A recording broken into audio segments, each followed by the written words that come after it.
je prends plaisir à bosser et en plus, je prends plaisir en fait à être dans mon entreprise et surtout m'impliquer. Enfin, c'est le maître mot parce que j'irais vraiment très très loin là-dessus, c'est m'impliquer.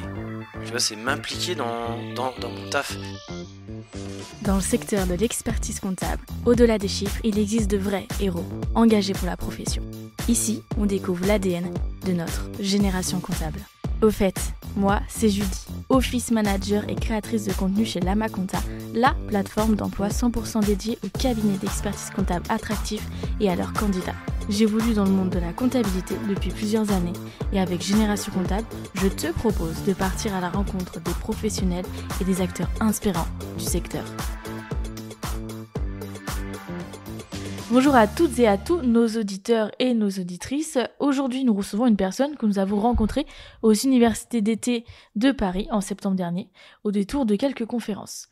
On a eu un bon moment d'échange et c'est après une conférence que j'ai animée sur la négociation salariale qu'on a pris le temps d'échanger et cette conversation, moi j'ai jugé très intéressante et je me suis dit qu'il fallait qu'on enregistre ça. Et donc le voilà sur le podcast de Génération Comptable. Bonjour Benoît, comment vas-tu ? Bonjour Judy, bonjour à tous. Super bien. Bon, il fait un peu mauvais, c'est pas terrible ici, mais. C'est vrai que pour la petite histoire, Benoît, il arrive de Paris pour Nantes. Il est dans nos locaux là, chez Lama Compta. Voilà, c'était un plaisir de venir. Franchement, c'était vraiment pas mal. Et puis pour l'expérience podcast, c'est différent. Enfin, c'est vrai que quand on est en direct, c'est mieux. Ouais, c'est vrai. Franchement, c'est quand même mieux d'être en direct, quoi. Ne serait-ce que déjà de regarder la personne, mine de rien en visio.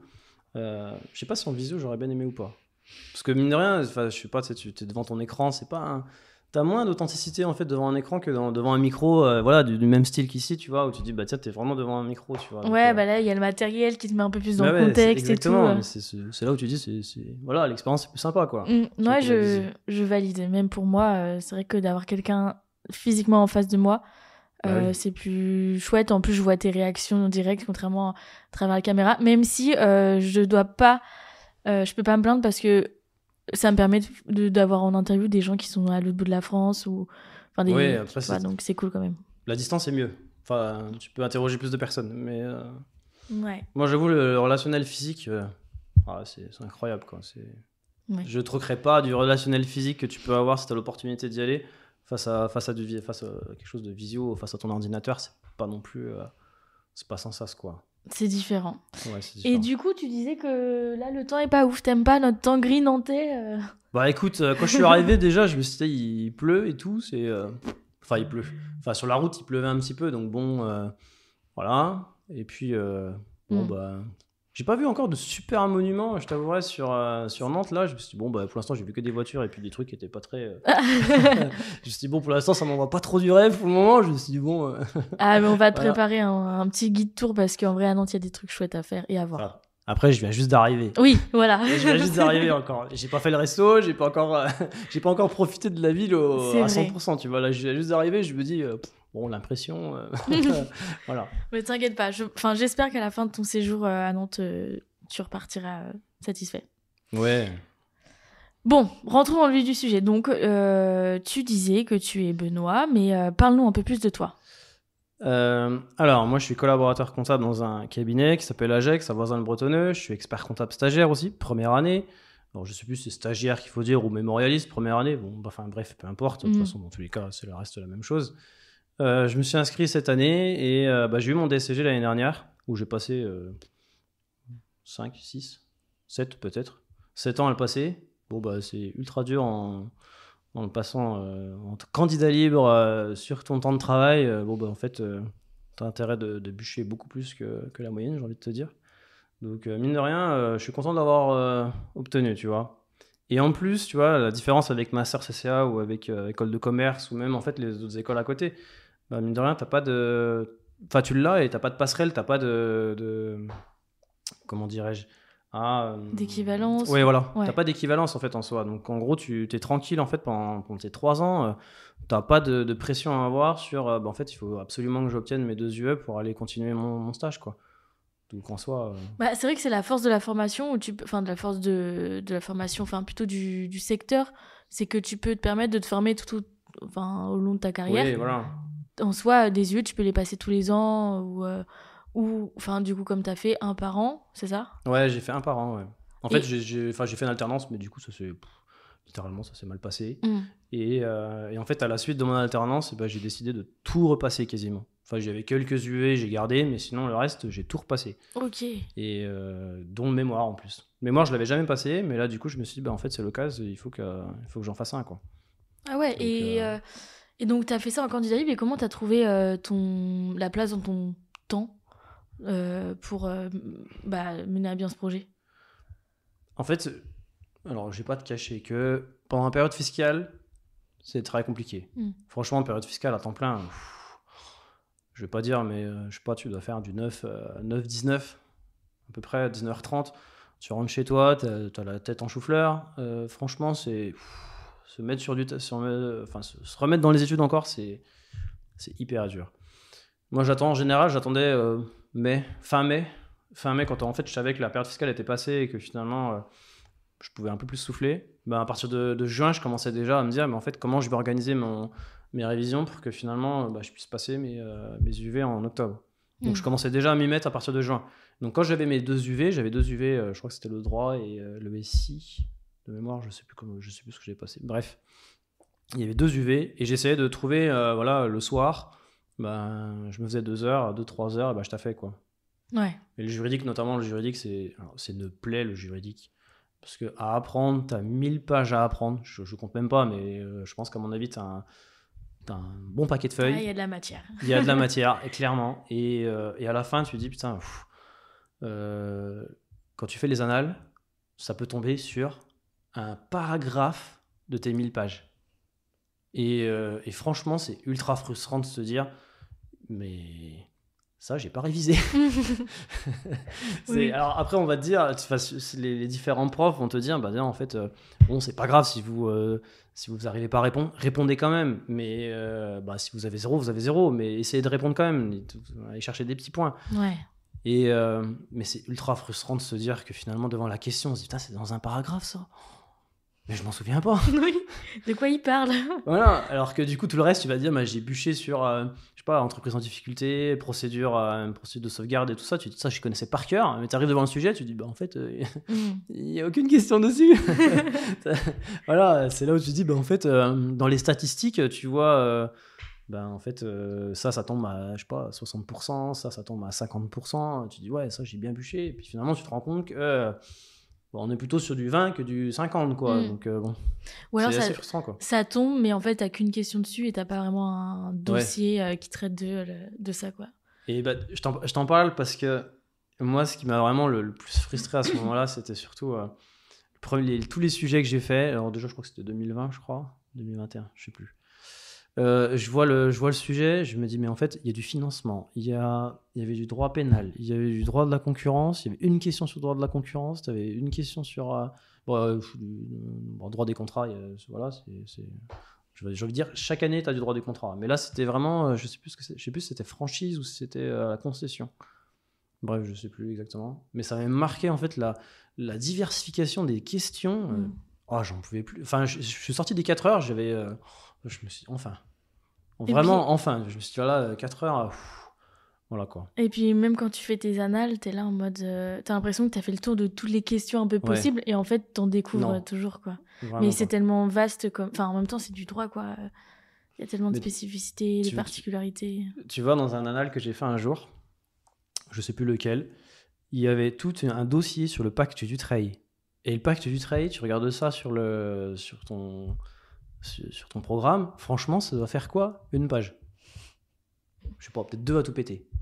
Et tu dis, il y a 1000 pages à côté, et ils mettent au moins 5 ou 6 questions sur le pacte d'Utreil. Nerveusement, tu te dis, non, c'est pas possible, là. Ah non, vous faites exprès, là.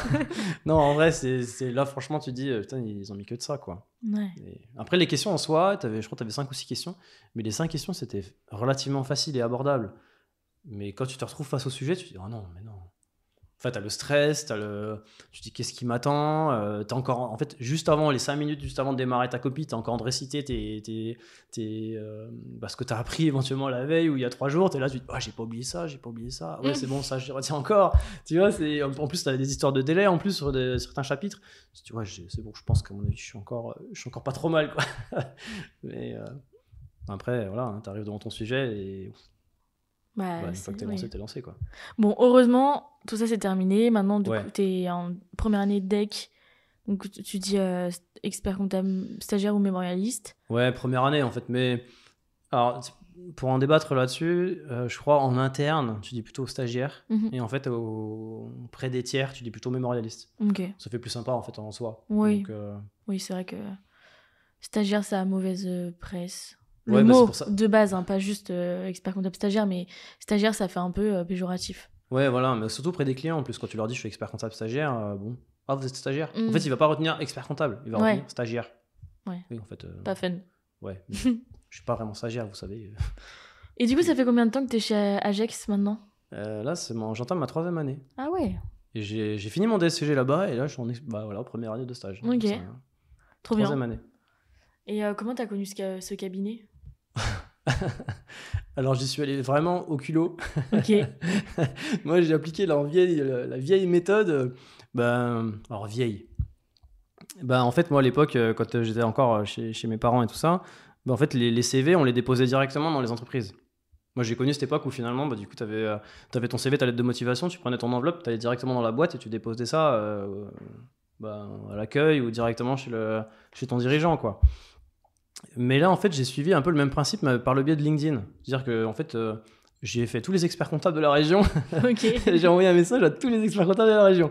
Est-ce que vous recrutez ? Alors, du coup, j'ai eu des cas, en fait, ils m'ont répondu, et j'en ai eu d'autres, ils m'ont pas répondu. Et ça s'est passé pour Franck. Franck m'a répondu, t'es dispo quand ? Voilà. Trop bien. Et finalement, du coup, à l'époque, c'était son associé qui m'avait répondu. Okay. Et en fait, lui, il m'a renvoyé un message derrière. Il m'a dit, en fait, il m'a dit, t'es dispo. Il me l'a pas fait en tutoyant, mais en fait, il me l'a fait plutôt au début en vouvoiement. Puis au fur et à mesure, après, c'était un peu plus informel. Mais voilà, en fait, c'était vraiment. Je dis au culot, c'est vraiment, en fait, j'ai pris mon téléphone et j'ai envoyé des messages, quoi. Oui, le culot, ça paye, hein. Pas toujours, mais moi, c'est. Tu sais vers qui tu vas, mais tu sais pas exactement sur quoi tu peux tomber. Tu sais pas sur quel cabinet tu peux tomber. Tu sais que les experts ils sont contents, ils se disent finalement moi je paye pas une boîte de recrutement, je paye personne, je paye donc en fait la négociation salariale en fait elle sera plus facile. Ouais, plus en ta faveur. Ouais, plus en ma faveur qu'en celle de l'expert. Mais franchement en soi voilà, moi j'y suis allé au culot et je me suis dit tiens voilà, j'envoie mes messages et puis on verra ce que ça donne, quoi. Après je me renseigne sur la boîte et puis on verra bien, quoi. Ouais. Mais c'est un inconvénient, je trouve, hein. Enfin, c'est un avantage parce que comme je l'indiquais, tu fais t'envoies ton message, tu fais directement, tu le fais vraiment directement. Mais d'un autre côté, tu sais pas ce que tu peux gagner, quoi. T'arrives dans un cabinet, ça te plaît pas du tout, tu te dis finalement, je suis rebelote, en fait, je suis obligé de repasser par LinkedIn éventuellement. Ouais, au bout d'un moment, t'en as vite marre. C'est aussi pour ça que la Maconta existe, hein, permettre à chacun de trouver. D'avoir accès un peu à des informations qui peuvent être capitales quand tu veux postuler quelque part. Mais oui, absolument. Parce que tu as l'ambiance, mais tu as les locaux, tu as les outils, la typologie de clientèle, il y a plein de choses qui rentrent en compte. Mais surtout qu'aujourd'hui, maintenant, n'empêche, ça fait vraiment plaisir quand tu vois le fonctionnement du cabinet en interne.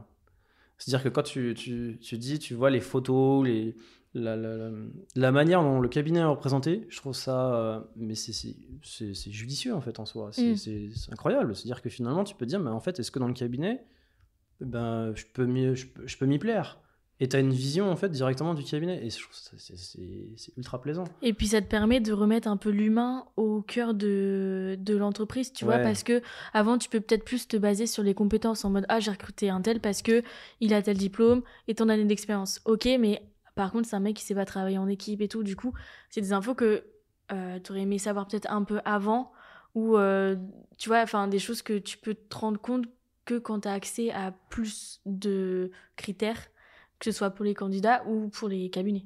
Oui, voilà. Ouais, c'est exactement ça. C'est typiquement, tu sais, quand tu vas quand tu tapes un peu sur Internet, que ce soit Indeed ou je crois que bon, il y en a d'autres, je pense, mais quand tu tapes sur Internet des offres d'emploi, tu as juste le descriptif du poste. Enfin, moi personnellement, je vois un descriptif de poste, je me dis ouais, ça me donne pas envie quoi. Enfin, honnêtement, je me dis ouais, ils attendent ci, ils attendent ça, ils attendent ça. Alors avec un peu de chance, des fois, tu as la fourchette de la REM. Des fois, tu dis bon. Oui, Alors ça, vrai. des fois, c'est ultra piégeux parce que j'ai déjà eu une offre où c'était entre 40 et 50 000, je crois. Waouh. Ouais, non, mais franchement, alors, sur le papier, je me suis dit, le poste, il est incroyable, quoi. Chef de mission, je crois, ou je sais plus si c'était chef de mission ou collaborateur comptable confirmé. En fait, déclaration fiscale, saisie, enfin bref, tu fais la totale, quoi. Et éventuellement, mission exceptionnelle avec l'expert comptable. Bon, tu dis, ouais, bon, tant mieux, ça peut pas l'air si mal. Titre resto, mutuelle à 100%, bref. Que des petits trucs comme ça. Et tu vois, fourchette de rémunération, 40 à 50 000. Ouais, sur le papier, ça donne envie, quoi. Tu dis, bon. Et apparemment, j'ai appris que dans ce même cabinet-là, en fait, finalement, c'était pas, l'ambiance n'était pas terrible, etc. Donc, c'est là où tu dis, en fait, le retour que moi j'ai eu, finalement, apparemment, ce cabinet, c'est pas terrible, quoi. Ouais, c'est peut-être pas le réel, quoi. Ouais, voilà. Donc là, c'est là où tu dis, est-ce que finalement, ça vaut le coup d'y aller, tu vois, pour 40-50 000. Ouais, super, j'ai une belle rêve, mais... Mais je reste combien de temps, au final Mais la vraie question, c'est est-ce que je vais être épanoui dans mon cabinet, quoi, tu vois. C'est Donc, clair. Ouais. Enfin bon, ça, c'est un sujet... de toute façon, si la Maconta existe, c'est parce qu'il y a justement ce genre de problématique. Donc oui, Ouais, c'est voilà. un sujet. Hein. Après, t'as des autres... Alors, pour terminer là-dessus, t'as des autres offres aussi, dans les descriptifs. Ils mettent pas la REM. Non. T'as pas de REM non plus. Donc là, c'est encore perturbant. Tu te dis, en fait... Ouais, alors vous cherchez quoi, vous vous situez comment, enfin, tu te poses quand même pas mal de questions quand tu vois une offre. Tu te dis, ouais, est-ce que j'y vais, est-ce que j'y vais pas il y a je sais plus combien de... Je crois que c'est flagrant, je crois qu'il y a 80% de chances en moins sur une offre d'emploi qui a pas de rémunération que celle qui en a une d'attirer les candidats. C'est flagrant. Mais en même temps, quand tu es candidat, tu veux savoir où tu mets les pieds, tu vas prendre du temps à faire ta candidature. Ouais. C'est important de savoir combien déjà ils sont prêts à valoriser un poste comme ça ou quelqu'un comme toi, quoi. Donc oui, effectivement. Et surtout qu'en plus, dans les offres pareilles, t'as pas de... Tu sais, des fois, tu l'ouvres à côté, ton descriptif de poste, et dans un premier onglet, et dans le second onglet, tu vas aller, potentiellement, tu vas aller rechercher le cabinet, en fait, dans lequel tu vas, en fait. Tu te dis, en fait, je suis obligé de faire ça, tu vois. Ouais. Je suis obligé de faire deux choses à la fois. Alors que vous, par exemple, chez la Maconta, ce que j'apprécie plutôt, c'est cet aspect, en fait, quand tu as directement le cabinet dans lequel tu vas. En fait, tu as déjà cette vision, en fait, en réalité. Et après, derrière, tu as les offres. Oui, donc, je vois. Ouais. T'as pas de... Tu vois, t'as déjà en fait une vision, pas une vision, mais t'as déjà T'as la page cabinet où il se présente, il est clair, et ensuite, t'as les offres qui sont à côté. Donc t'as une présentation d'entrée de jeu du cabinet dans lequel tu vas, en fait, avec éventuellement des photos à droite et à gauche. Et c'est là où tu te dis, en fait, au moins, c'est clair, quoi. C'est clair, c'est précis, tu sais où tu vas, quoi. Ouais, merci, hein. C'est sur quoi on essaie de travailler, et de rendre tout ça un peu plus lisible et sincère, tu vois. Bon, alors comme je disais en introduction, on a échangé un moment aux universités d'été sur la négociation salariale. Et à ce moment-là, je disais qu'au-delà du salaire, pur et dur, il y a d'autres avantages qui pouvaient faire la différence. Mais ce qui était aussi important, c'est de savoir combien on vaut. Combien on vaut sur le marché et combien on vaut aussi plus tard. Parce que quand on choisit d'augmenter quelqu'un, c'est miser sur le capital humain. Ouais. Pour toi, Benoît, qu'est-ce que c'est que le capital humain ? Ça englobe beaucoup de choses. Ouais. En vrai, le capital humain, ça englobe énormément de choses. Mais tu sais, c'est ta personne, en fait, hein, en soi. En fait, tu valorises ta personne, ce que t'es, en réalité. Donc, en fait, c'est tes connaissances, tes compétences, c'est ta motivation, c'est ta volonté, en fait, c'est à la fois vague et précis. C'est-à-dire qu'en fait, tu peux mettre plein de choses dans le capital humain. Tu peux mettre aussi cet aspect, chose toute bête, mais une personne qui est souriante. Mais si elle est constamment en train de sourire, ça fait plaisir en réalité. Donc c'est du capital humain. Donc ça fait plaisir en fait quand tu vois une personne souriante. Enfin, je sais pas, imaginons que tu te trimbales dans la rue, tu vois des personnes souriantes. Tu vas sourire aussi. C'est un espèce de phénomène de société, tu vois. Et en fait, c'est ça le capital humain, je trouve ça. T'as pas une définition propre du capital humain, mais c'est juste ce que t'es toi. C'est valoriser ce que t'es toi, en fait, en réalité. Et ce qui est sûr, c'est que ça va totalement au-delà des compétences, parce que aujourd'hui, quand on est dans le secteur de l'expertise comptable, on a quasiment tous les mêmes diplômes. Ouais, voilà. Et qu'est-ce qui fait notre différence? C'est tout ce qui est à côté. Ouais, exactement. Et comment on identifie ça? Comme tu dis, t'as les gestes du quotidien simples, le sourire, etc. Mais tu peux avoir aussi la vision, l'ambition. Ouais, t'as énormément de choses en fait que tu peux pallier à ça. Et moi aujourd'hui, tu vois, je me dirais, le capital humain, je trouve, il est hyper important, que ça soit dans n'importe quelle entreprise. C'est même pas dans l'expertise comptable, ça soit n'importe où tu vas, en fait. C'est hyper important d'avoir un capital humain qui est... Enfin, que tu t'investis sur le capital humain. Pas seulement, en fait, de dire, mais en fait, voilà, je suis conscient qu'en tant qu'employeur, tu dis, je suis conscient d'investir sur l'humain. Ouais, mais en fait, faut aller bien plus que ça, en fait. C'est vraiment... faut viser vraiment les bonnes personnes, en fait, en réalité, et leur donner envie, surtout. Ouais. Et parce que c'est vrai, quand on fait un recrutement, on va peut-être chercher des compétences précises. Par exemple, quelqu'un qui est spécialisé sur tel domaine ou telle fiscalité, etc. Donc ça, c'est normal de commencer à réduire sa recherche par rapport à ça. Ouais, bah oui. Mais après, au-delà de ça, c'est des humains que tu recrutes. C'est des personnes qui vont passer plus de temps dans tes locaux que sans doute chez eux. Exactement. En partant du principe qu'on n'est pas sur du télétravail ou du remote, mais voilà, c'est des gens qui vont consacrer énormément d'énergie dans leur semaine au travail. Donc c'est important que ce soit en phase, que les visions soient communes, que les valeurs le soient aussi. Et pourquoi, selon toi, c'est important de miser et de plus en plus miser sur le capital humain et pas juste les compétences? Parce que en fait, prenons un cas concret directement. Toi, demain, tu fais un entretien de recrutement avec avec un futur employeur. Je sais pas, toi, tu vas parler de quoi en premier? Tu vas parler un petit peu de... Alors, je vais pas dire tu vas parler de la pluie et du beau temps, je vais pas dire ça non plus, mais est-ce que tu vas parler en premier de tes compétences ou tu vas parler un petit peu typiquement des échecs que tu as pu avoir, des victoires, victoires ou succès, en fait, peu importe, ou aussi le côté, ce que tu fais à côté. Voilà, en fait, moi par exemple, je sais pas, je fais de la voile, mais j'ai une véritable passion chez la voile, je construis mon bateau moi-même, je m'investis beaucoup de temps là-dedans en fait. Mais rien que le fait de dire j'investis du temps là-dedans, ça veut dire que finalement, quand tu es passionné, du coup, tu vas investir du temps. Et ce qui est rigolo, c'est que dans ton travail, quand tu arrives un petit peu à cibler les personnes, tu vois, qui sont compétentes dans leur domaine, et du coup, c'est des personnes qui sont passionnées. Et justement, cette passion-là, en fait, en réalité, c'est ça en fait que tu souhaites aller chercher. Ouais, c'est clair. Quand on arrive en entretien, on nous dit présentez-vous. On va pas dire j'ai tel diplôme. On va dire je suis un tel. Moi, ce qui m'anime dans la vie, c'est ça, etc., etc. Et ouais, c'est là où tu peux, j'allais dire séduire, mais en gros accrocher avec la personne qui est en face de toi. En vrai, c'est du feeling. Hein. Ouais, c'est ça. C'est du feeling. Hein. Tu vas dans ton entretien, c'est déjà dans les premiers échanges, si la personne en face de toi, elle s'intéresse, c'est bon signe. Si ça n'intéresse pas déjà, c'est compliqué, quoi. Oui, c'est peut-être que ça c'est vraiment du feeling. Mais le capital humain, ça démarre par là. Hein. Ça démarre par du feeling. Hein. Ça démarre par du feeling. Et tu présentes un peu tes valeurs aussi. C'est-à-dire que, voilà, je prends mon cas à moi, j'ai fait beaucoup de judo. Judo, tu as des valeurs qui sont très précises dans le judo. Et mine de rien, je trouve que ça sert énormément, en fait, en soi. Tu vois, c'est... Ouais, ça te porte au quotidien. Moi, ça a construit ma vie, si tu veux. Ok. Mais aujourd'hui, moi, je vais dans un cabinet, je me dis, tiens, moi, c'est ces valeurs-là que je vais aller chercher. C'est pas les valeurs, en fait, c'est les valeurs que l'employeur, lui, veut. Non, c'est mes valeurs à moi, en fait, en réalité. Donc, c'est ça, en fait, qu'il faut arriver à vendre. C'est plutôt cet aspect-là, en fait, au-delà, en fait, de tes compétences ou de tes connaissances. T'as un bac plus 5, oui, c'est super, t'as un bac plus 5 sur le papier. Ok, super. Mais en soi, moi, ce qui me donne envie, c'est est-ce que demain, tu seras toujours motivé, tu auras toujours le sourire et que tu auras toujours envie d'apprendre en réalité. Ouais, tu as toujours cette soif d'apprendre, mais en fait, viens chez moi, quoi. Mais clairement. Et cette question, elle se pose pour quelqu'un qu'on va vouloir recruter, mais aussi quelqu'un qui est déjà en poste.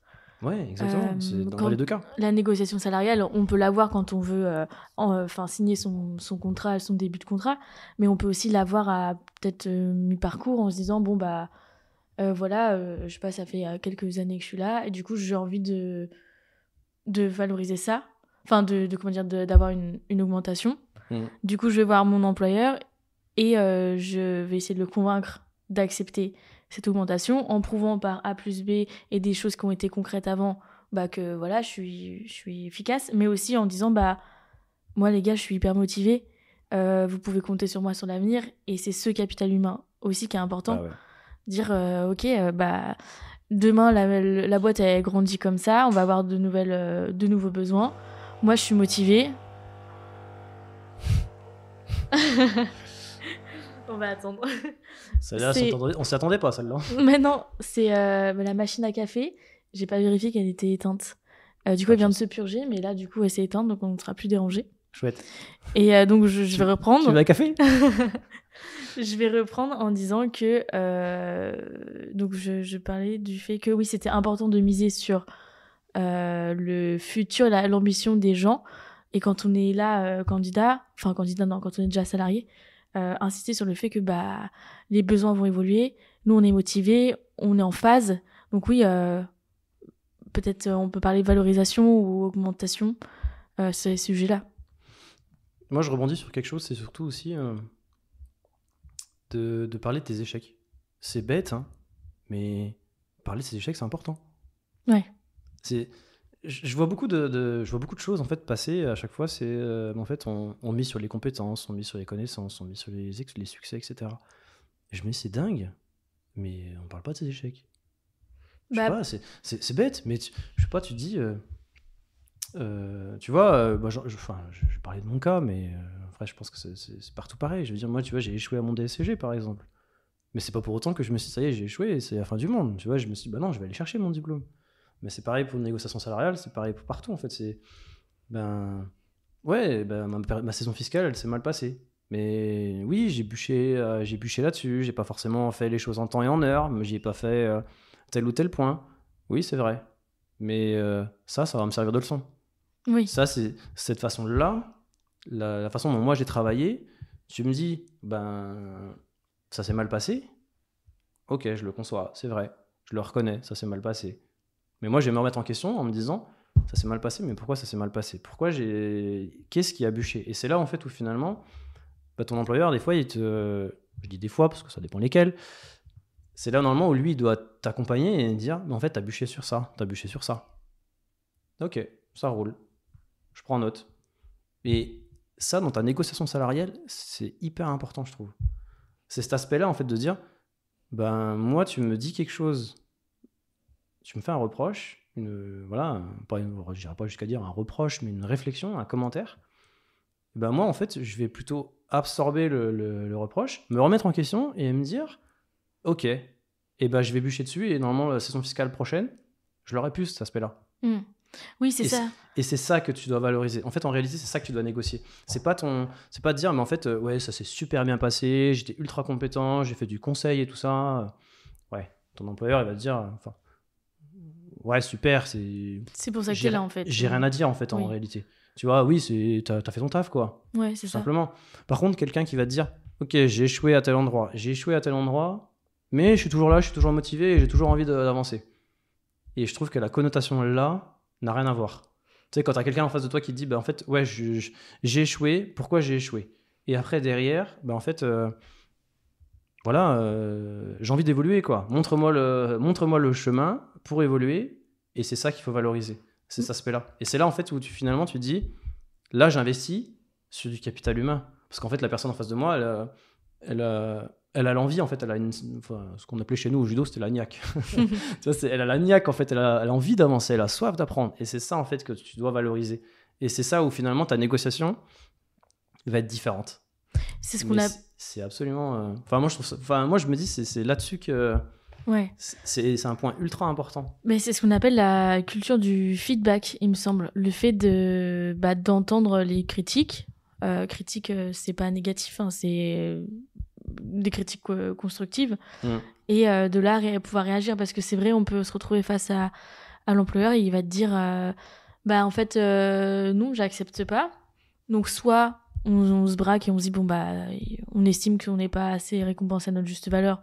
Du coup, on s'en va. Soit on se dit, ok, mais dans ce cas-là, j'aimerais bien savoir comment je peux faire pour atteindre cette rémunération-là. Du coup, demander un plan d'action. des retours constructifs qui permettraient, comme tu dis, de rester motivé et de devenir meilleur. Ouais, voilà. Mais en fait, tu vois, j'ai eu un débat il n'y a pas si longtemps avec un ami.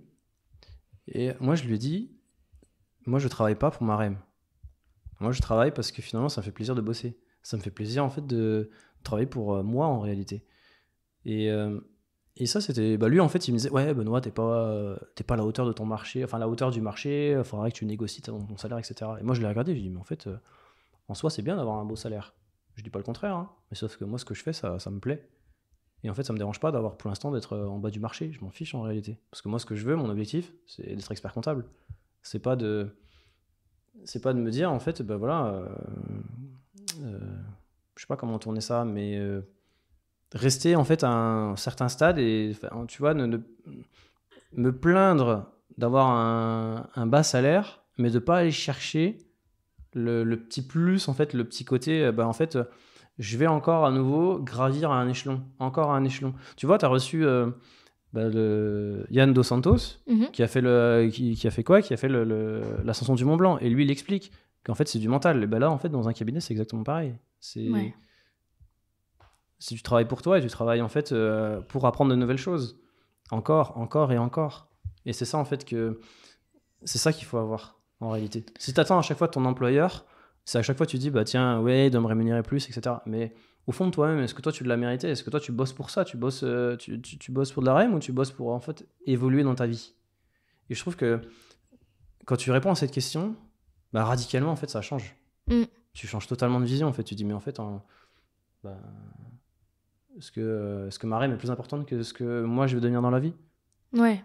Oui, parce que toi tu dis que clairement là ce qui t'importe le plus c'est de devenir un bon professionnel avec développer les compétences que tu as envie, travailler tout ça pour grandir, mais pas juste dans un sens en mode gagner des milliers de cents, mais plutôt étaler en fait ton cercle de compétences et devenir, on va dire, excellent, et ensuite la suite logique suivront normalement. En fait, en soi, je sais plus où c'est que je l'avais... j'avais eu une anecdote de la part de quelqu'un, je sais plus lequel, mais peut-être que ça me reviendra. Ouais. Mais en fait, on m'avait dit à l'époque, en fait, ta REM, c'est qu'une conséquence de ce que tu fais. Donc, plus tu feras des choses, plus ta REM, elle suivra. Et plus derrière, en fait, elle va grossir au fur et à mesure. Mais si tu cherches ta REM, c'est un peu comme la séduction. Okay. Tu vas vite comprendre. Quand toi, t'es célibataire... Benoît, expert séduction. quand t'es célibataire et que tu cherches quelqu'un, et en fait, tu trouveras personne. En général, tu trouves personne. Par contre, quand tu cherches pas la personne et que finalement, tu tombes sur une personne et il s'avère que finalement, c'est avec celle-ci que tu vas vivre, je m'y attendais pas.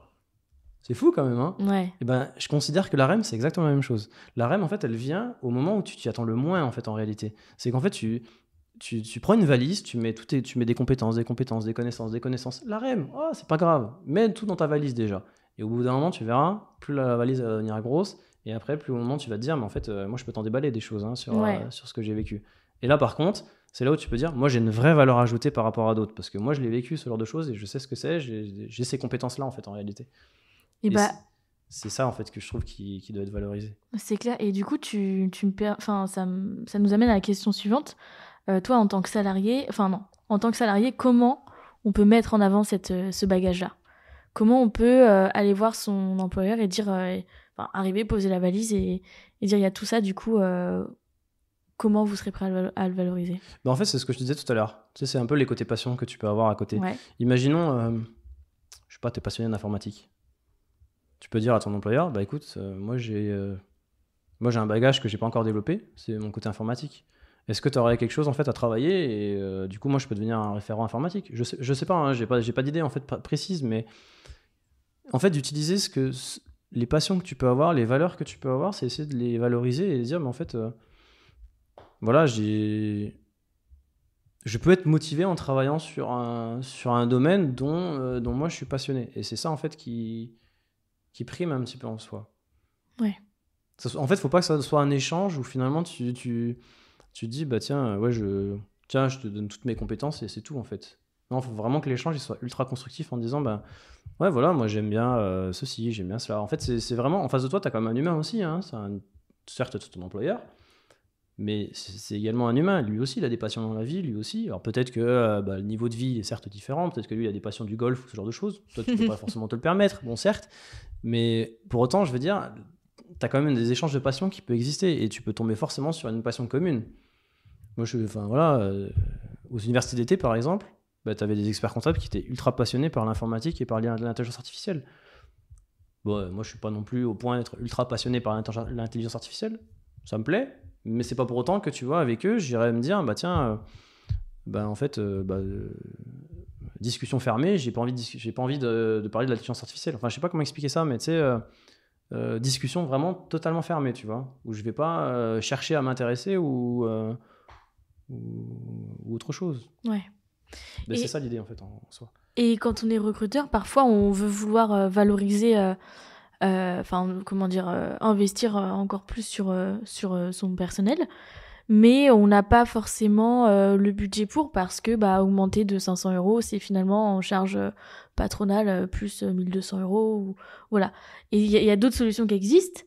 Comme des tickets restaurants, comme mieux prendre en charge la mutuelle, etc. Est-ce que toi, tu vois d'autres choses qu'un recruteur pourrait faire pour valoriser ou revaloriser en tout cas son personnel, ses salariés?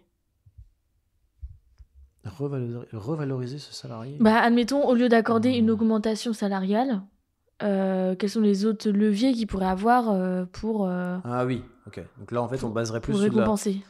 On baserait beaucoup plus sur de la marque employeur plutôt que du salaire en soi, en fait. Oui, pas du salaire, mais d'autres avantages. Ouais, d'autres avantages. Ouais, alors... Tu vois, je suis passionné de sport. Ouais. Typiquement, si mon cabinet, dédicace pour Franck, si Franck, tu vois, il mettait directement une petite salle de sport avec des douches, moi je serais ultra refait, tu vois. Il me dit petite salle où finalement il met des petits poids et tout ça, moi je lui dirais, mais c'est génial. Tu vois. Mais après, blague à part, mais tu vois, c'est un peu ces aspects-là, tu vois, c'est de mettre en place des petites choses, tu vois, typiquement le yoga, la méditation. Ça peut être payer ta licence de sport, admettons. Tu dis que tu fais du judo ou je sais qu'en off on a échangé sur le théâtre. Ouais, je me suis inscrit sur du théâtre, c'est vrai, parce que du coup ça fait pas si longtemps que j'ai envie de m'intéresser dessus et j'ai envie de développer mon côté artistique. Mais non, en vrai, alors je prends le théâtre parce que c'est du perso, mais oui, ça peut être typiquement, il y a un intérêt. En fait, l'intérêt par exemple du théâtre, c'est surtout de développer son art oratoire. Et après, derrière, développer toute la partie, parler devant un public, etc., etc. Donc, par exemple, un cabinet peut se dire, ton employeur, il peut se dire, en fait, moi, j'ai un intérêt à ce que tu développes ça. Oui, pour les rendez-vous clients, etc. Par exemple, je vais te le payer, en fait. Et je vais te le payer, mais par contre, derrière, moi, je veux un retour. Enfin, forcément, je veux quand même un retour sur investissement. Je t'investis sur toi, en réalité. Mais par contre, si par exemple, tu dois faire une présentation, c'est toi qui vas le faire. C'est pas ton collègue. Oui. Voilà. Oui, c'est ça. Après, les autres parties, c'était quoi que tu avais évoqué ? Tu avais évoqué la mutuelle, forcément. 100%. Je trouve que ça devient même en fait une certaine norme. Ça peut être aussi apporter plus de flexibilité. Admettons, tu as des impératifs dans ta vie change, j'en sais rien, tu as un enfant, une maladie, quelque chose qui fait que tu as besoin de cette souplesse-là. L'employeur, il peut dire ok, on se fait suffisamment confiance. Du coup, je peux te permettre d'être beaucoup plus flexible là-dessus. Passer la semaine de 4 jours. Nous, chez Amaconta, c'est ce qu'on a fait. À la base, c'était un test. Aujourd'hui, on est en 4 jours. C'est un sacré avantage. On fait les mêmes heures qu'on est en 35 heures, tu vois. Mais qu'est-ce qu'on est content d'avoir un week-end de 3 jours toutes les semaines. Enfin, tu vois, je comprends tout à fait. Et c'est un investissement aussi, parce que tu te dis, ok, il y a un jour dans la semaine où t'es pas disponible pour tes clients. Mais du coup, qu'est-ce que tu fais ? T'éduques tes clients. Enfin, éduquer, c'est un grand mot, mais tu préviens, t'expliques la démarche, etc. Ouais, effectivement. Tu fais en sorte d'avoir toujours un bon service client. Peut-être qu'il y a des cabinets qui doivent mettre des astreintes ou faire des tournées, enfin, je sais pas. Mais tu vois, c'est des changements qui permettent d'apporter encore plus de bien-être au travail pour les salariés et ça passe pas par la rémunération. Ouais, parce que j'allais te poser la question, bah d'ailleurs, tu as peut-être lu dans mes pensées. Est-ce que pour autant ta rémunération, elle a changé par ce Bah, biais-là? pas du tout, parce que 35... Alors, il y a des boîtes qui font 32 heures en 4 jours, payées 35. Nous, on est resté sur du 35 heures. Et en fait, on arrive le lundi, on est au taquet parce que on a vraiment coupé pendant 3 jours. On sait qu'on a 4 jours qui vont être intenses, mais on est dans cette dynamique de start-up où bah, justement, ça fuse, c'est effervescent, tu vois. Donc, ça nous convient bien. Mais du coup, alors, c'est moi qui vais poser les questions maintenant. Et du coup, est-ce que toi, tu te sens épanoui aujourd'hui ou tu te dis finalement, ben en fait, je me sens bien dans mon poste, là où je suis. Je prends plaisir à bosser et en plus, ben, je prends plaisir en fait à être dans mon entreprise et surtout m'impliquer. Enfin, c'est le maître mot parce que j'irai vraiment très très loin là-dessus, c'est m'impliquer. Bah, Tu vois, c'est m'impliquer dans mon taf. Et c'est là où je t'en parlais tout à l'heure, tu bosses pour toi. Tu bosses pour toi, mais alors, c'est différent parce que je vais rentrer dans le détail, mais tu bosses pour toi, mais tu t'impliques. C'est différent de travailler pour ton employeur. Parce qu'on pourrait te dire, bah, tu travailles pour la Maconta. Ouais, ok. Mais quand tu dis, je travaille pour moi, mais par contre, je m'implique dans la boîte, je trouve que ton discours, ça n'a rien à voir. bah oui. On est d'accord. Ouais, c'est clair. Ton discours là-dessus, ça n'a rien à voir. Et quand toi, t'es quand t'es candidat ou quand t'es salarié et tu dis, bah, en fait, je bosse pour moi, mais j'ai envie de m'impliquer, j'ai envie de m'investir dans le cabinet. Et bah, Tu vois, je trouve que quand tu dis ça à ton employeur, tu vois, le discours, il est pas du tout le même et lui va le réceptionner en fait de façon à se dire, ok, en face de moi, j'ai quelqu'un qui n'a pas du tout la même vie, enfin, comment dire, il a une très bonne vision des choses, mais dans le sens où en fait, c'est quelqu'un qui va être motivé en soi. Donc c'est quelqu'un que j'ai envie d'investir. Donc ta négociation salariale, elle se fera beaucoup plus facilement. Bon, après, effectivement, si tu dis ça et que derrière tu t'investis pas, bon, bah, très clairement, bah ciao. ouais, voilà, Ça- tu vas ça- pas faire long feu, c'est c'est clair.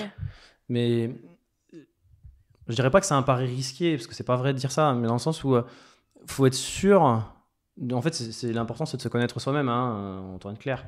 C'est pour ça que je disais l'investissement du capital humain, c'est surtout ça, hein, c'est de se connaître soi-même et de vendre en fait ce que t'es toi. Si t'es capable de dire, bah, tiens, moi je suis capable de me remettre en question, d'être résilient, d'aller chercher des nouvelles choses, d'en apprendre encore beaucoup plus, et ben en fait, voilà, tu vas arriver devant ton employeur, tu vas dire, mais en fait, moi je travaille pour moi, mais par contre, je vais m'investir dans ta boîte. Ouais. Je vais m'investir dedans et je vais me donner corps et âme.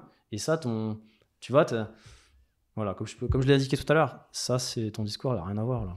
Bah ça, je peux totalement l'illustrer parce que tu vois, quand j'ai fini mon master, terminé les études là en juin dernier, donc j'ai eu une proposition de CDI à la Maconta pour rentrer dans le détail. Je n'ai pas cherché ailleurs parce que moi, je voulais signer mon CDI ici. Ouais. Et mes missions, entre le moment, parce que ça fait 3 ans et demi que je suis dans la boîte, entre le moment où je suis arrivée au tout début chez la Maconta et là aujourd'hui, mes missions, elles ont totalement évolué, elles ont pris des tournants différents.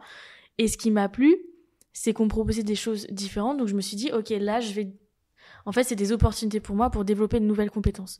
Aujourd'hui, tu vois, on enregistre un podcast. Moi, de base, j'arrive de la gestion de la compta. À quel moment j'aurais pu penser que, tu vois, je gère aussi une partie des réseaux sociaux, etc. Ben ça, je sais que... En fait, tu découvres, tu sais ce que tu aimes, tu sais ce que tu aimes moins. Moi, ça me permet de faire le tri sur les missions aussi, d'évoluer en fonction des besoins de la boîte. Là, je suis à la com aujourd'hui parce que la boîte en a besoin. Je connais le secteur, ça tombe bien, j'ai fait mes études dedans. Bah ouais. Je fais le podcast, donc j'apprends plein de choses. Et c'est un investissement pour la boîte en disant, ok, on mise sur elle parce qu'on lui fait confiance, elle connaît, etc. Mais c'est aussi un investissement pour moi qui me dit, vas-y, je relève le challenge, je tente le truc. Et puis ça se passe bien, donc tant mieux, tu vois. En fait, le plus important, c'est de se lancer. Hein. J'ai envie de te dire, là, le podcast, tu t'es lancé dedans. Mm-hmm. Et là, franchement, ça se passe plutôt bien. Ce que tu as évoqué sur la partie com et réseaux sociaux, etc., tu t'es lancé. Et finalement, ça se passe plutôt bien. Donc, ouais. En fait, le plus dur à chaque fois, c'est toujours... c'est dingue, mais le plus dur, c'est toujours se lancer. Tu sais, c'est toujours se dire, tiens... Voilà. C'est comme moi pour le théâtre. Au début, j'avais pas envie de le faire. Au début, je me suis dit, oh putain, ça va être chaud. Artistiquement, j'ai un côté ultra rationnel, mais un côté artistique, il a couché par terre. Je me suis dit, ça va être incroyable. Bah non, en fait, je me suis lancé, tu vois. Je me suis dit, allez, vas-y, je vais essayer et puis on verra ce que ça donne. Bah, t'as raison. J'ai fait comme toi l'année dernière. J'ai commencé le théâtre. en me disant je suis amenée à prendre quand même pas mal de fois la parole quand je vais dans des écoles, je fais des formations, ou là le podcast. Faut que j'apprenne à maîtriser ma posture, mon attitude, ma voix, etc. Et donc oui, c'est sortir de sa zone de confort, mais pour du bien. Bah voilà. Ouais. Mais c'est ça en fait qu'il faut. J'en discutais il y a pas si longtemps avec des autres personnes de ma promo où je leur disais, mais en fait, voilà, n'hésitez pas en fait même à proposer des idées. En fait, même si elles sont, même si dans tous les cas vous serez pas forcément bien reçus, mais c'est pas grave. Vous avez proposé des idées. Et en fait, il faut jamais le lâcher en fait en soi. C'est jamais abandonner le fait que justement, t'as une idée, et peut-être qu'un jour ou l'autre, ton idée elle sera prise. Ouais, c'est vrai. C'est peut-être qu'au début, t'es là en fait, on va dire, non en fait, je m'en fiche de ton idée. Ouais, mais c'est pas grave. Bon tant pis, c'est pas grave. Tu veux pas mon idée, c'est pas gênant. J'ai trouvé une autre manière peut-être de le faire. Tu veux pas le faire, mais je comprends, c'est normal parce que du coup, toi, t'es un simple salarié. Alors quand je dis simple salarié, c'est vraiment t'as pas forcément de décision stratégique, mais ça t'empêche pas de dire à ton employeur, j'ai peut-être une idée, est-ce qu'on peut appuyer dessus? Ouais, totalement. Tu vois, c'est ce que j'évoquais tout à l'heure, c'était, je sais pas, t'es passionné. Je sais pas, typiquement, t'es passionné sur un domaine. Je sais pas, t'adores les réseaux sociaux. Bon, ok, ça roule, t'adores les réseaux sociaux. Tu sais faire la com? Au pire des cas, on crée une page et tu fais un petit peu de com. Ouais, t'essaies. Ouais, voilà, et t'essayes de la com. Alors, je sais que chez les experts comptables, la communication, des fois, c'est un peu particulier parce que du coup, forcément, on n'a pas vraiment le droit de faire de la publicité en soi. Oui. Mais ça n'empêche pas, en fait, de faire un petit truc sur, je sais pas, le point sur un truc en particulier, tu vois. Tu sais, tu reçois souvent des mails où tu vois, tu as souvent aussi cet aspect, quand tu regardes sur le réseau LinkedIn, tu as souvent des cabinets qui postent des trucs, le point sur la rémunération du dirigeant, optimisation du dirigeant. Mais ça, par exemple, c'est de la com. Oui, tu peux proposer du contenu éducatif pour ta potentiellement future clientèle ou ta clientèle, ou même les gens, des étudiants. Il y a aussi beaucoup d'étudiants qui peuvent suivre des cabinets qu'ils apprécient via ce qu'ils dégagent sur les réseaux sociaux. Ouais, c'est ça. Et comment dire, s'abonner à leurs différents réseaux sociaux, les suivre et après potentiellement déclencher un recrutement parce que la personne elle est vraiment intéressée pour les bonnes raisons, quoi. Ouais, voilà. Mais en fait, t'as pas le droit de faire de la publicité, mais t'as pas le droit de... t'as pas le droit de faire de la publicité par rapport à ton cabinet, mais ça t'empêche pas en fait de faire de partager de la connaissance ou... ouais, et puis même de partager en fait ce que toi tu peux vivre dans le cabinet, c'est différent. Oui, montrer ton quotidien. Ouais, exactement. Ouais. Et ça passe par le biais de la com. Ouais, c'est clair. Et tu vois, quelqu'un par exemple qui est dans les réseaux sociaux peut très bien le faire. Tu vois, tu peux très bien dire, tiens, voilà, j'ai peut-être qu'est-ce que j'ai le droit, qu'est-ce que j'ai pas le droit de faire. Et derrière, en fait, sur quel levier on peut appuyer justement pour que ça donne une certaine attractivité. Et c'est ça qui est sympa. Et c'est ça que tu peux monnayer en fait en soi. Oui. Tout comme quelqu'un qui peut être dans l'informatique, ou toi par exemple, tu vois, qui va avoir plutôt une connotation, tiens, moi j'ai envie de travailler sur autre chose, tu vois, la communication, ou aussi, comment tu m'avais dit ça aussi mince. Auparavant, quand on a échangé, ou là ouais, en fait, tu sais, aux universités d'été, oui. Les conférences, pardon. Oui. Tu vois, typiquement, quand tu fais tes conférences, voilà, en fait, tiens, moi, je fais une petite conférence dans un lycée ou ce genre de choses. D'ailleurs, vous l'avez fait, je crois. On va souvent dans les écoles depuis plusieurs années. Mais là, ce qui était impressionnant pour moi, c'était les universités d'été. Le fait que l'université d'été vend ton intervention comme une masterclass. Donc ça met un peu la pression. Tu sais que tu as le contenu, tu sais que tu vas le faire, tu vois, parce que ici chez Amaconta, on laisse pas la place au doute là-dessus, on se fait confiance, etc. Voilà. Mais t'arrives, tu dis ok, c'est une conférence, il y a quand même des gens, un certain nombre de personnes qui viennent, des professionnels, t'es plus face à des étudiants, il y a 40 personnes devant toi. Bon, c'est pas pareil que des classes d'étudiants où ils étaient 50, en fait ça me faisait pas peur. Parce que j'étais à leur place, j'ai vécu... je trouvais cette légitimité totalement logique. Quand tu arrives devant des experts comptables qui ont leurs problématiques, qui font face à des personnes qui veulent négocier leur salaire, toi, tu dois... Ce que tu leur dis, t'as pas le choix que ce soit crédible. Toi, t'es convaincu de ton information, mais il faut réussir à bien la communiquer. Donc ouais, c'était un défi, mais j'ai adoré. Voilà. Et pour autant, c'est ce que tu pourrais dire à la fin, c'est dire j'étais capable de le faire. C'est ça en fait que moi je trouve ça génial en fait, c'est que finalement tu te découvres en fait à chaque fois. Tu découvres une nouvelle capacité et encore une nouvelle capacité et encore, et tu t'arrêtes jamais en fait en soi. Et Et là, le maître mot de ces aspects-là, c'est qu'à chaque fois, tu te remets en question et tu dis, bah, en fait, je vais avancer encore et encore. Toi, ta conférence, je sais pas, on n'avait pas discuté par la suite, mais est-ce que tu t'es pas dit à un moment donné, ah, j'aurais peut-être dû parler d'autre chose, ou alors j'aurais peut-être dû l'amener d'une autre façon, tu vois, j'aurais peut-être ça, je l'aurais pas mis ça comme ça, finalement, j'aurais peut-être dû faire autrement, et ça touche plus de personnes, et ça, en fait, ça impacte beaucoup plus. Bah, tu vois ce que je veux dire? Ouais, bah en fait, à la fin de la conférence, je me suis dit, pas tout de suite après, mais avec un peu plus de recul, genre 1 ou 2 heures, je me suis dit, ok, la prochaine fois, peut-être que ça, faudrait que je l'amène de cette façon, ou peut-être cette transition, pour que ce soit plus pertinent, faudrait que, tu vois, je le dise comme ça. Donc oui, tu te refais t'essaies d'améliorer un peu Ouais. le truc pour plus tard. Ouais, c'est ça. Mais en vrai, ça s'est tellement bien passé que j'étais soulagée. Tu vois, quand c'est la première fois que tu fais ce genre d'expérience, ton premier sentiment, une fois que c'est terminé, quand ça se passe bien, c'est le soulagement. Ah oui, Et après, tu dis, ok, comment je peux améliorer? bah voilà. Mais ouais, Mais c'était... en soi, je trouve ça cool, en fait. Ce qui était trop cool, c'est surtout quand après tu rentres sur ton stand et qu'il y a des gens qui arrivent dans l'après-midi et qui font « Ah, mais c'est vous que j'ai vu à la conférence, d'ailleurs, c'était super. » Et ça, devant tes boss, t'es là en mode « Ok, ça c'est cool. » Bah ouais. Mais du coup, ça veut dire que finalement, comment dire, c'est pas toi qui monnaie, tu vois, là c'est vérifiable. C'est-à-dire que c'est quelque chose en fait où finalement ça vient d'un regard encore extérieur. Donc imagine maintenant tu prends alors pas d'un candidat maintenant, mais tu prends un salarié. Le salarié il va essayer de négocier, mais cette personne-là, bon, elle est rattachée à un autre chef de mission ou à un manager, peu importe. Et vient l'entretien du manager ou du chef de mission, et le chef de mission se dit, bah, en fait, finalement, celui avec qui je travaille, eh ben, en fait, je l'apprécie beaucoup. Mais ça, t'imagines encore? Alors que juste avant, par exemple, ton employeur, il vient d'avoir un entretien avec toi, tu lui dis, bah voilà, moi j'ai envie de m'investir, enfin, j'ai envie que tu investisses sur moi, j'ai envie d'investir, en fait, enfin, j'ai envie que tu investisses sur ma façon de faire, ma capacité, en fait, à vouloir évoluer. Maintenant, tu as le chef de mission, le supérieur hiérarchique, il passe, et lui, il dit, bah en fait, finalement, bah, moi, j'ai beaucoup apprécié. Tu vois, j'ai vraiment apprécié de travailler avec lui, et en fait, bah, en fait Ouais, il mérite. c'est vrai, en fait. Ouais. Et en fait, c'est là où tu dis, c'est vrai, il mérite, en fait, bah, ce qu'il peut te demander, il peut le mériter.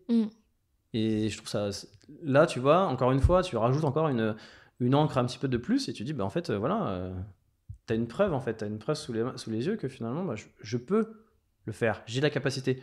Ouais. Alors je dis pas que ton employeur va automatiquement va te dire, bah tiens, voilà, je suis Crésus et je vais te mettre, je sais pas, 30 000 euros supplémentaires. Non.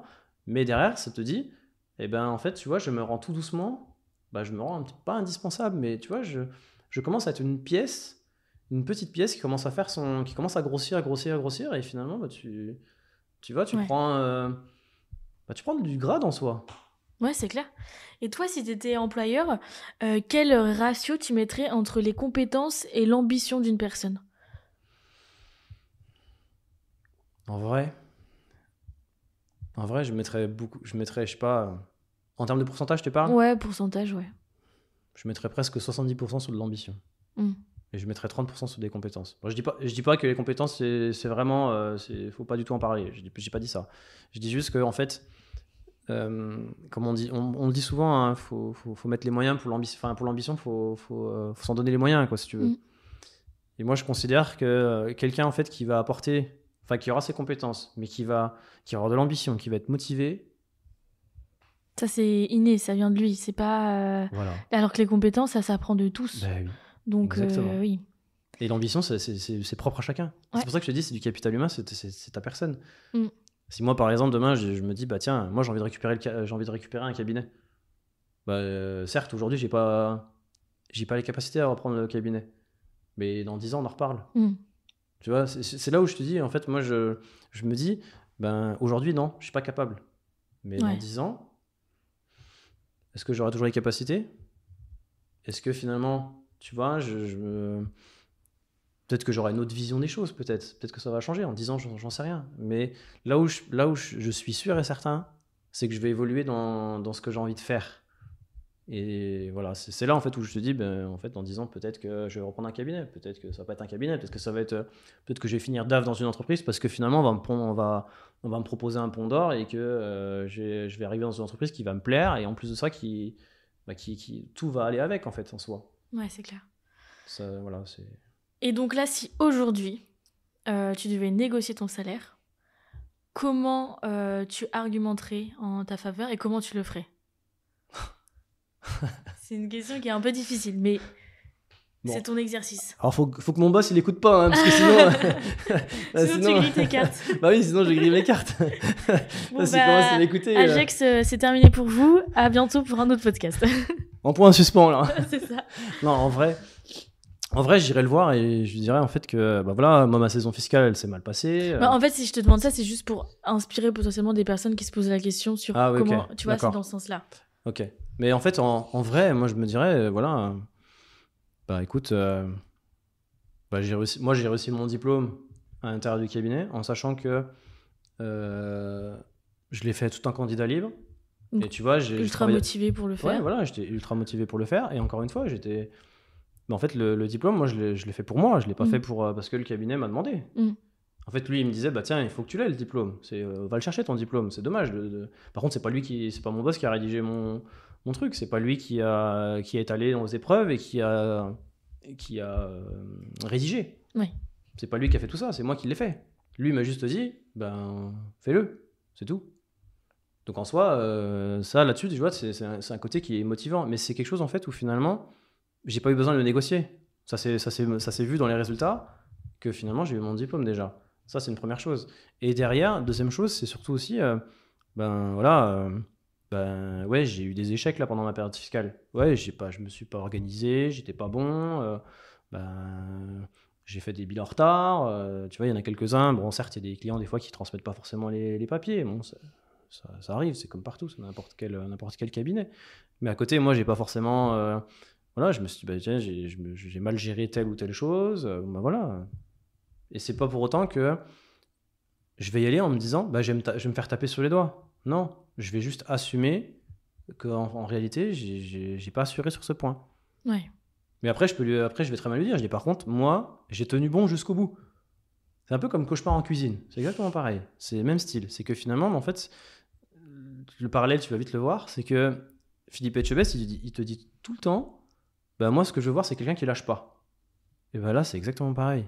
C'est en fait, ben voilà, moi, j'ai pas lâché. J'ai vraiment, je me suis donné jusqu'au bout, en fait. Même si ça a été dur. Il y a des soirs, je rentrais, j'étais fatigué, il y a des nuits, je faisais des nuits horribles parce que du coup, je me suis dit, fais chier, ça me prend la tête et tout ça. Enfin, voilà, il y a des sales nuits, quoi. Mais ça, c'est parce que tu as ta conscience professionnelle qui te dit, ok, merde, j'ai merdé là, c'est une erreur. Après, tu dis, t'apprends de tes erreurs aussi. Puis il y a que ceux qui font pas, qui se trompent pas. Et voilà. Donc, bon. Exactement. Et c'est là, en fait, où ta négociation est différente. Bon, c'est pas non plus tendre le bâton pour se faire battre. Parce qu'après, derrière, tu enclenches tout de suite sur une côté positif en disant, je me remets en question sur ce que j'ai fait de mal. Et sur ce que j'ai fait de mal, je vais regarder dessus et je vais en fait trouver autre chose pour que je sois mieux.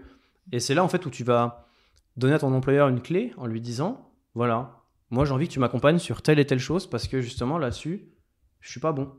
Mais donne-moi une méthode ou une façon de faire qui va me permettre un petit peu de travailler autrement. Et c'est d'accepter en fait que justement, ben voilà, t'as tes limites. Mais justement, les limites, elles sont faites pour être dépassées. Totalement. Et c'est là, en fait, où justement, ton employeur, il est sensible à ça. Alors attention, je dis, c'est pas tout le monde, hein, c'est pas tous les employeurs qui font ça. Hein. Mais si ton employeur, il est sensible, il va se dire, en fait, là, en face de moi, j'ai quelqu'un qui va apprendre de ses erreurs, en fait. Qui va apprendre, je lui dis un truc, ça rentre dans une oreille, mais ça sort pas de l'autre. Ouais, donc, il va l'imprimer et il va avancer. Et c'est là, en fait, où finalement, là, ton employeur, il va te dire, bah tiens, si je dois faire une augmentation, peut-être 10%. Peut-être. Tu vois, en général, c'est par pourcentage qu'ils le font. C'est jamais. Ils vont jamais te dire, bah tiens, moi je vais prendre 10K de plus. En général, quand tu prends 10K de plus. Oui, bon, ça c'est un peu exceptionnel, je pense. Ouais, et puis surtout que derrière, je pense qu'à mon avis, les exigences seront pas les mêmes. Tu passes à un certain cap en fait entre ça. Mais ne serait-ce que 10% par exemple. Mais c'est déjà énorme, 10%. Oui. Ouais, c'est clair. Et là, du coup, tu parles des choses qui sont passées, donc des succès, des erreurs passées, mais tu parles aussi du futur. Peut-être de ce vers quoi tu veux tendre. Admettons, là, tu passes ton deck, mais tu peux évoquer le fait que tu as peut-être envie de t'associer, ou tu as peut-être envie de te spécialiser dans tel domaine, ou tu vois, des choses qui peuvent être séduisantes aussi pour le cabinet, en disant, lui, j'aimerais bien l'avoir, continuer à travailler avec lui, du coup, je vais peut-être faire l'effort de... J'irai pas jusqu'à dire associé. Ouais. Oui, bon, après... J'irai pas jusqu'à dire associé, parce qu'en fait, je me répète encore, mais tu travailles pour toi. Ouais. En premier lieu. Tu travailles pour toi, en fait. Tu travailles pas pour ton cabinet. C'est là la connotation en fait, c'est de dire au final tu travailles pour toi en fait. Bon, je dis pas de faire je dis pas que d'arriver tu fais ce que tu as envie. Attention, je dis pas, j'ai pas dit ça, mais je dis juste en fait que certes tu as des cadres, tu as un cadre parce que du coup c'est quelqu'un c'est ton employeur qui te règle, qui te paye. Mais je veux dire toutes les compétences, c'est toi qui vas les chercher. Toutes les cas que tu peux avoir, les cas pratiques, ben en fait c'est toi qui vas les chercher. Tout ça c'est toi qui vas les chercher. C'est pas ton employeur qui va te dire bah tiens moi je veux un résultat à la fin. C'est en fait comment tu as résolu ton cas. Lui, il voudra voir ça à la fin. Et après, peut-être que lui, il va dire ok, bon, toi, tu l'as fait comme ça, mais on va le retravailler parce que je vais te montrer comment moi je l'aurais fait. Mais ton cas, il était déjà fait. Mais tu vois, en fait, tu le travailles pour toi, en fait. Et c'est ça, voilà. C'est un peu ce système-là, en fait. À chaque fois, tu travailles pour toi. Ouais. Et c'est ça que tu négocies en soi. C'est le fait que justement, je travaille pour moi, mais tu investis sur moi. Et derrière, le fait de s'associer, je trouve, c'est vraiment la finalité. C'est vraiment, en fait, quand tu arrives à un certain stade où finalement, ben, tu t'impliques de plus en plus. Et quand tu vois que ton employeur te dit, ben, en fait, ben voilà, moi j'aimerais bien que tu travailles sur ce point-là, sur ce point-là. Et là, en fait, tu commences tout doucement à rentrer dans la stratégie du cabinet. Et c'est là, en fait, où tu te dis, peut-être qu'il voit un peu plus loin qu'un simple salarié, tu vois. Mais en fait, alors, c'est marrant parce que je vais faire le parallèle très rapidement. Il n'y a pas si longtemps, j'ai assisté à une conférence sur la marque employeur.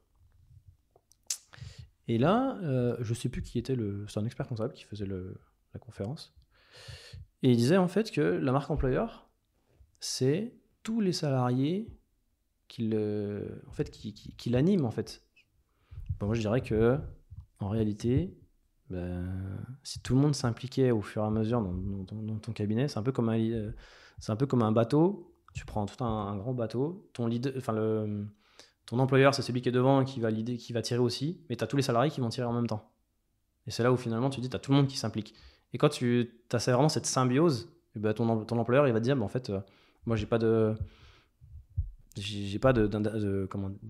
barrière à l'idée de me dire que face à moi, j'ai quelqu'un qui n'est pas impliqué et qui n'est pas, qui ne s'investit pas.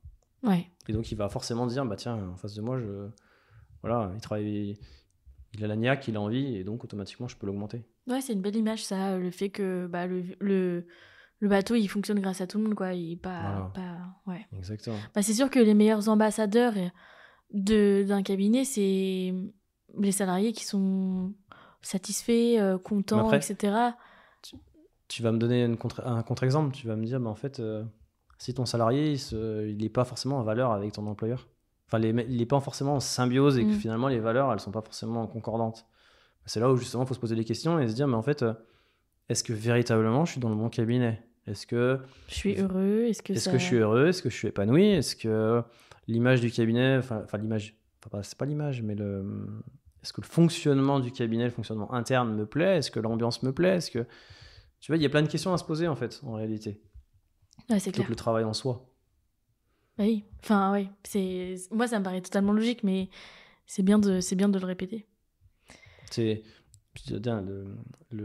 travail, ce n'est pas une contrainte. Faut pas que tu vois le travail comme une contrainte, mais comme quelque chose que comme une mission, un but.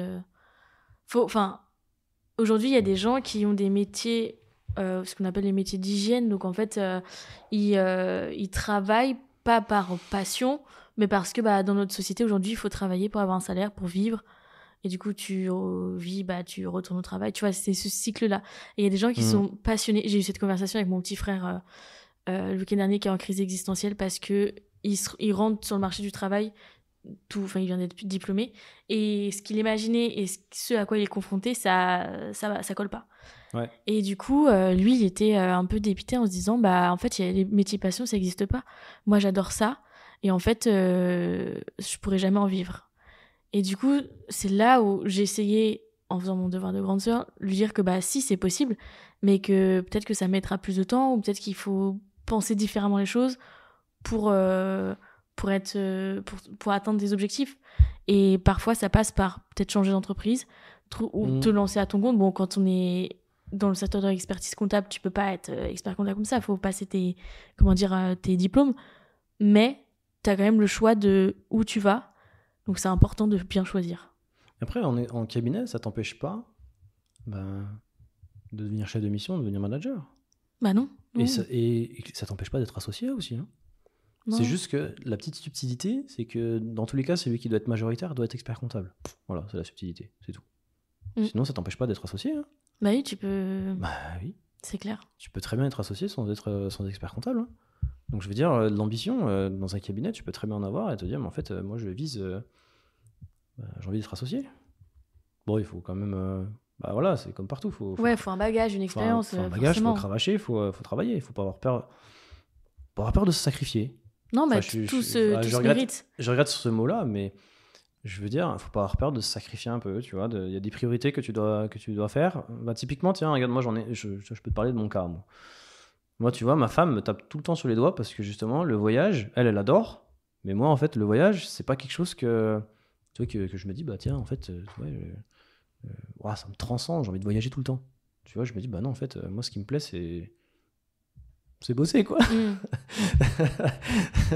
Ouais, voilà, tu vois, c'est de travailler, c'est d'aller apprendre de nouvelles choses, c'est d'évoluer, c'est de se développer encore et encore. C'est ce que je disais tout à l'heure. Mais du coup, le sacrifice, je trouve que c'est une notion un peu péjorative, mais toi, pour le coup, c'est pas un sacrifice, ça, si t'y vas de bonne volonté.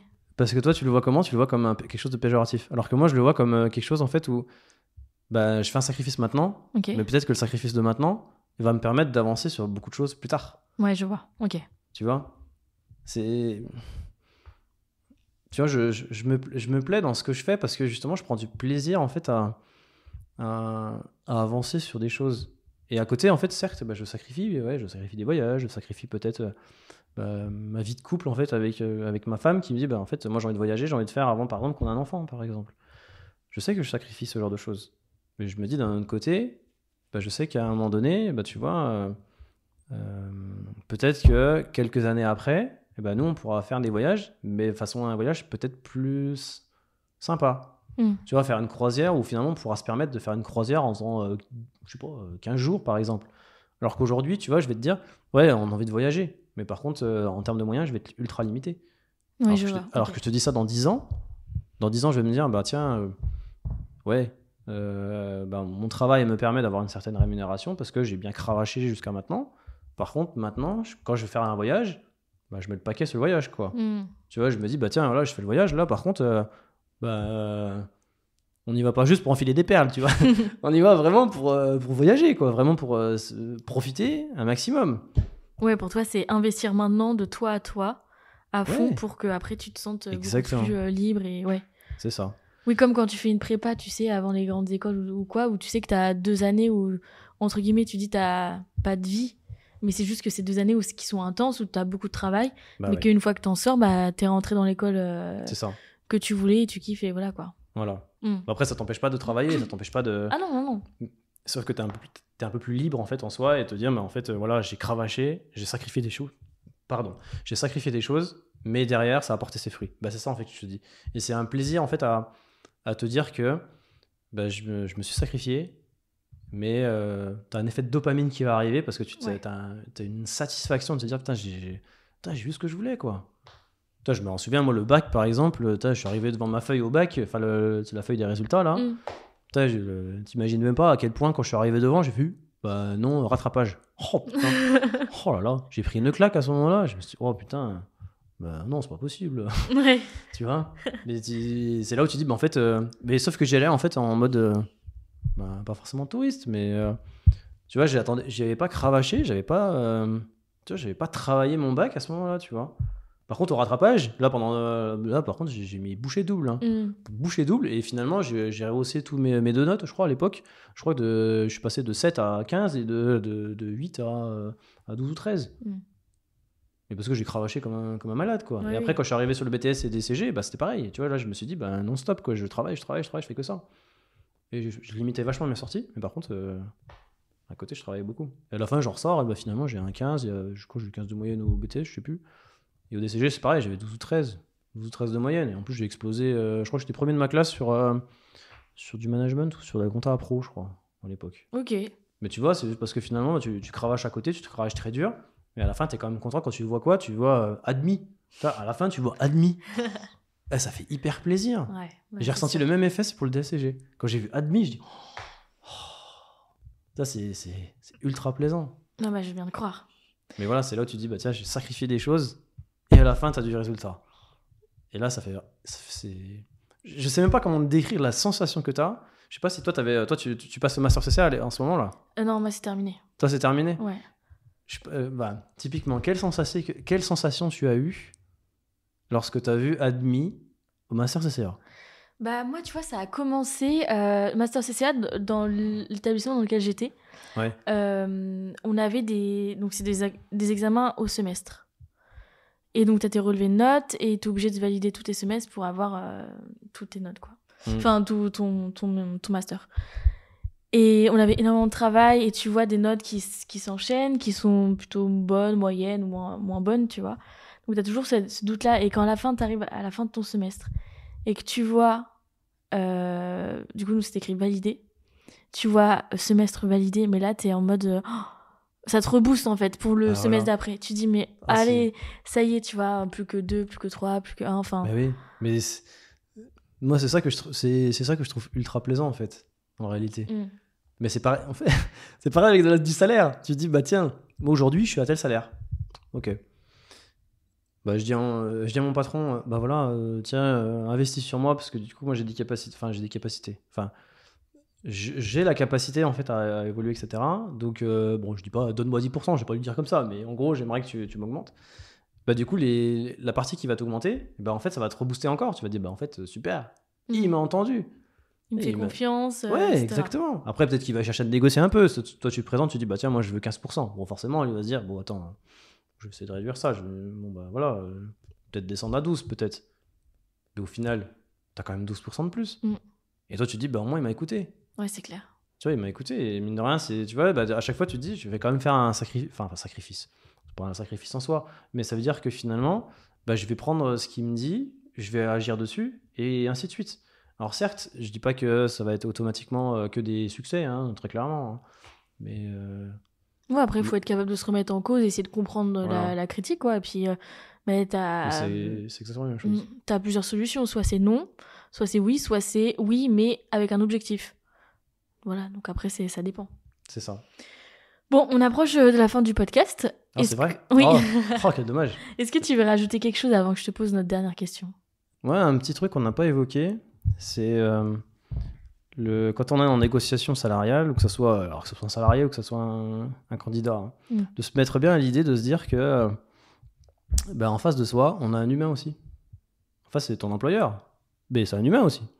Et lui aussi, il faut qu'il rentre tous les soirs et qu'il se dise, en fait, est-ce que j'ai est-ce que j'ai facturé assez pour le mois, qui prend en compte en fait, le fonctionnement du cabinet, est-ce que je dégage assez de résultats pour moi en soi. Donc en fait, cet aspect-là, on ne l'évoque pas beaucoup.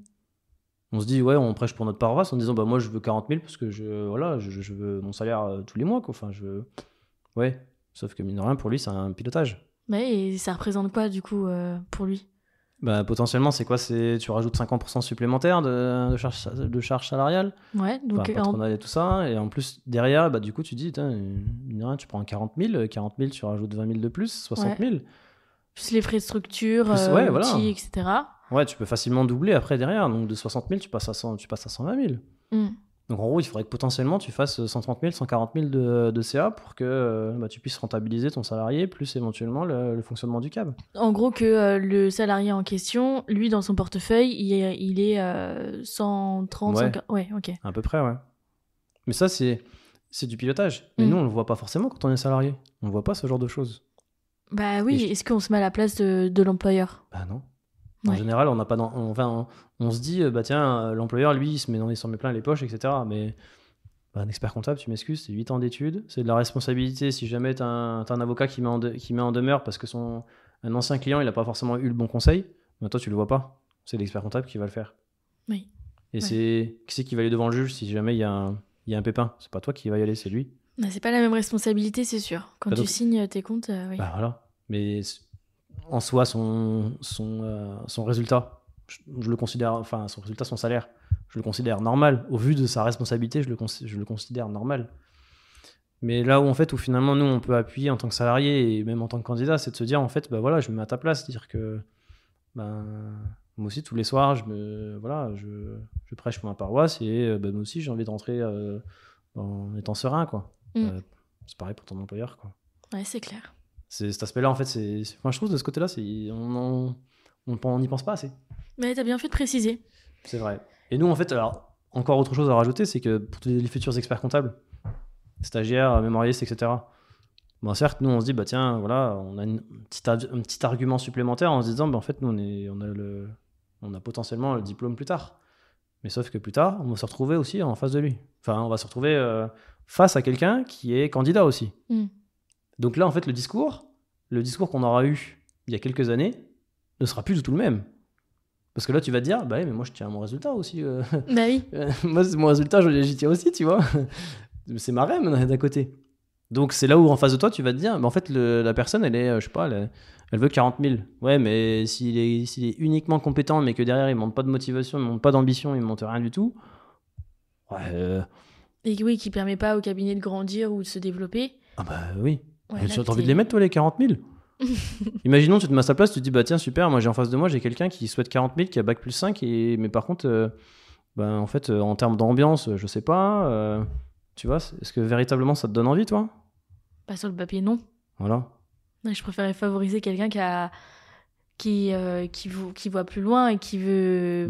qui va s'impliquer, voilà, c'est ça. Il limite, en fait, qui va apporter pas forcément... quelque chose en plus. Alors, j'ai 2 anecdotes à raconter. La première, c'est que moi, j'ai connu quelqu'un qui est en reconversion professionnelle et qui finalement, en fait, au fur et à mesure de son expérience, a commencé à gravir les échelons. Et au fur et à mesure, elle a quand même obtenu son diplôme d'expertise comptable, quand même. Hein. Et certes, elle ne l'a pas eu non plus à ses 30 ans. Mais... Ah bah, les personnes en reconversion, c'est en général les personnes les plus motivées. Hein. Bah oui. Mais toi, quand tu dis, bah tiens, finalement, la personne, elle vient de nulle part, mais... Oui, elle vient pas du milieu directement, et ce qu'elle connaît ouais, vraiment, c'est ça. Mais par contre, elle vient peut-être d'un métier qui est légèrement différent. Je sais pas, un ingénieur d'informatique, par exemple. Bah certes, je suis persuadé, tu vois, il a un domaine de compétences en informatique qui peut être super intéressant, et à côté, en fait, il est ultra motivé pour aller chercher son deck. Enfin, de fil en aiguille, il va se dire, bah tiens, en fait, je finis mon BTS, puis après, je fais mon DCG. Puis après, tiens, ça me plaît bien, je vais faire mon DSCG. Et tu vois, tu te dis, bah, moi j'aime bien un profil comme ça, tu vois. Profil un peu psychologique où finalement, bah, c'est ses valeurs, tu sais, il a envie il travaille pour lui, quoi. C'est et donc, clair. Moi, je vais l'aider. Et ça, c'est hyper intéressant, tu vois. Je trouve que cet aspect-là, je trouve ça, c'est. Tu ne peux pas l'acheter. Tu peux pas l'acheter et tu peux pas, en fait, c'est là où ça se négocie en réalité. Mais par contre, c'est quelque chose, voilà, c'est une très belle qualité, je trouve, que justement, c'est d'aller chercher encore et encore. Ouais, c'est clair. Et puis la deuxième anecdote que je voulais raconter, c'était... J'avais une deuxième anecdote, mais là, elle m'est passée au travers de la tête. Ah voilà, j'ai connu quelqu'un aussi. Alors, c'est pas moi qui a connu personnellement, mais c'est un ami, en fait, qui était dans un cabinet. Et la personne, c'était l'encyclopédie du Francis Lefebvre. Ok. Donc le mec, il connaissait les Francis Lefebvre par cœur. Wow. Mais par contre, à côté, en fait, aucune ambiance et en fait, il communiquait pas du tout. Par contre, tu pouvais aller le voir et lui dire, bah tiens, tu peux me donner la définition d'un truc sur tel ou tel point? Il va te le sortir mot pour mot. Ah ouais, ultra compétent. Hein. Aucun problème. Hein. Mais par contre, en termes de com et puis en termes d'ambiance, tu repasseras, quoi. Ouais. Et là, forcément, ça te donne envie. Bah non. En vrai, ça te donne envie, toi, de recruter quelqu'un qui se dit, bah tiens, si il est ultra compétent, mais par contre, à côté, il va me casser l'ambiance et en fait... en fait, ça dépend de quelles compétences aussi. Tu sais, il y en a qui sont rares sur le marché, et du coup, tu dis, bah, j'ai peut-être pas trop le choix. Mais si c'est dans l'encyclopédie enfin, s'il connaît tout du Lefebvre, bah, en fait, tu peux l'acheter aussi. Enfin. Ouais, après, j'ai pris un peu l'extrême, parce que finalement, c'était un profil comme ça, tu vois, où finalement, il connaissait le Francis Lefebvre à côté. Mais par contre, c'était une compétence qu'il avait. Mais ça doit être peut-être la seule et l'unique, quoi. Ouais.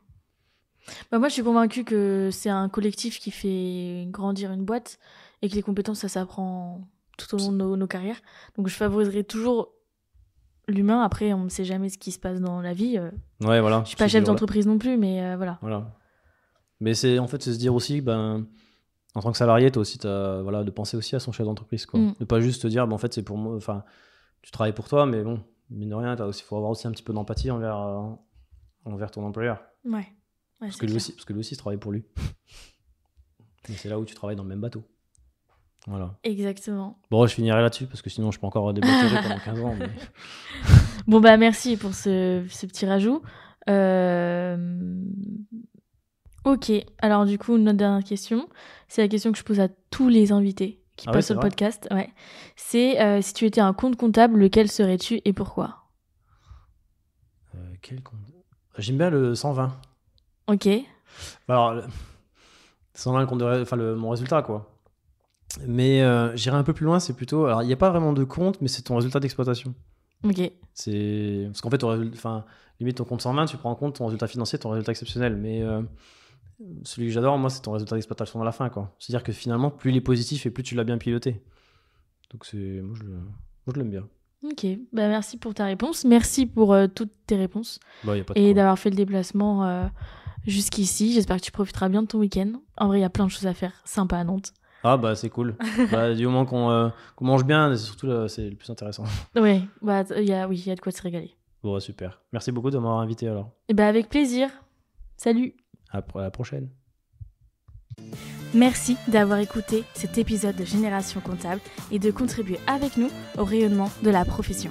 Si tu as aimé ce podcast, n'hésite pas à le faire savoir. Like, partage, abonne-toi. Chaque like est un réel carburant nous permettant d'aller plus loin et de rencontrer d'autres professionnels engagés et inspirants. D'ailleurs, si tu cherches un job en cabinet d'expertise comptable, rendez-vous sur lamaconta.co pour saisir les meilleures opportunités. Ton cabinet cherche à recruter ? Contacte-nous pour créer ta page employeur et capter des candidatures dès aujourd'hui. Allez, à bientôt sur Génération Comptable.